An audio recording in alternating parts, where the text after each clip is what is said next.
Учурда Европа биримдигине кирген өлкөлөрдүн арасында көптөгөн журтташтар жашап, билим алып, эмгектенип келет. Эски континент аталган мамлекеттердин ичинде экономикалык көрсөткүчтөрү менен сап башында туруп, Европа өндүрүшүнүн локомотиви болгон Германия Федеративдүү Республикасында бүгүнкү күндө расмий эмес маалыматтар боюнча 20 миңден ашык мекендештер бар.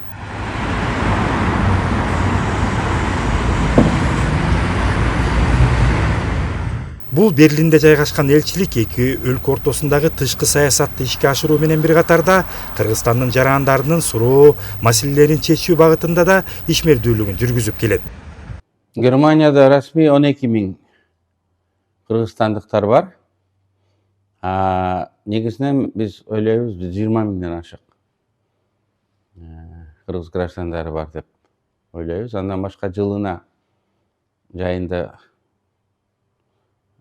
6-8 миң студенттер келип турат. Туристтер да келет дегендей. Кыргыз бул жерде мындай бардык шаарларынан мындай жолугат. Жана бир критикалык чек дегенде белгилүү бир чектен өткөндөн кийин диаспора өзүнүн турмушу менен жашап калат экен. Мурун аз болуп уюша албай аткан болсо, көбөйгөн сайын араларынан лидерлер чыгып, жалпы кызыкчылыгы менен бириккен уюмдар көп болуп атат. Жыл сайын жаштар Германиянын бардык жерлеринде өз алдыларынча ар кандай иш-чараларды өткөрүшөт. Жалпысынан бул жактагы кыргызстандыктардын күнгөй тескей жашоосунда ар кандай маселелер пайда болот. Аларды жеринен ыкчам чечүүдө жана бөтөн эл менен интеграция жеңилирээк жүрүүсүнө, аны менен бир катарда маданий иш-чараларды өткөрүүдө негизинен диаспоралардын орду чоң. Мен ойлойм, биз диаспоранын ишин күчөткөнгө мындай элчилик кызыктар.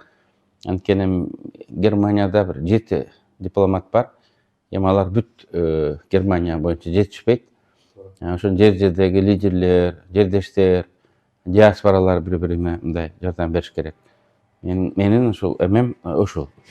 Элчилик гана эмес, диаспора дагы өзүнчө жардам бериш керек деп ойлойм. Диаспора бутуна туруп атат, официалдуу катталып атышат.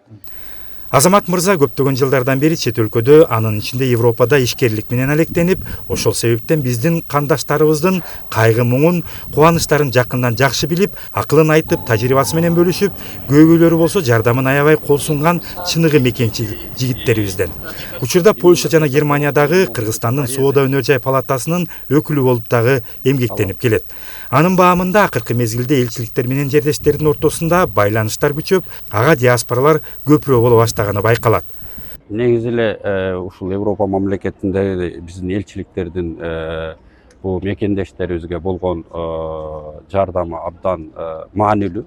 Ошон үчүн биздин элчиликтерибиз бар. Ошо Германияда, Италияда, Австрияда сыяктуу мамлекеттерде элчиликтерибиз бар. Акыркы жылдары негизинен эле биздин элчиликтер биздин мекендештер менен өзгөчө диаспоралар менен иштешкенди үйрөндү десек болот да. Тыгыз байланышта диаспоралардын өкүлдөрү менен түздөн-түз сүйлөшүп иштерди алып барып турушат. Кээ бир мамлекеттерде диаспораларыбыз жок, бирок ошо биз бияктагы активист балдар менен чогуу биригип, ошо диаспоралардын ачылып көбөйүшүн үгүттөп келебиз. Анткени ошо мекендештер менен элчилик арасында диаспоранын ролу абдан чоң да. Анткени кээ бир мекендештерибиз элчиликке келгенден ыйба кылып, ал жерден келип туура эмес сүйлөп аламбы, туура эмес кагаз жазып аламбы деп, заявленияны туура эмес эметип аламбы деген сыяктуу болор болбос кээ бир эмелер менен келбеген көптөгөн мекендештерибиз бар. Ошолорду элчилик менен байланыштырып, ошолордун көйгөйлөрүнө жардам берүү багытында биздин диаспоралардын ролу абдан чоң. Ошон үчүн ар бир жерде диаспоралар болуш керек, элчиликтер диаспоралар менен тыгыз иштелиш керек. Бул абдан жакшы жаралга деп айтсак болот да. Ала тоодон алыста жүргөн жарандарыбыз чындыгында немис калкы менен жуурулушуп, өз ишин алып барууда жерлерде жайгашкан кыргыз маданий борборлордун түптөлүшү өтө маанилүү. Себеби алардын аткарган аракеттери менен титулдуу улут өкүлдөрү кыргыз калкынын каада салтын, үрп-адаттарын, тарыхын билүүгө мүмкүнчүлүк түзүлөт. Эң башкысы, Германияда отурукташып калган мекендештерибиздин уул кыздары диаспора өкүлдөрүнүн жардамы менен тилибизди, дилибизди унутпай сактап калууга шарттар түзүлөт. Мурат Жылукеев, Күнүшбек Куттубеков, УТРК Чүй.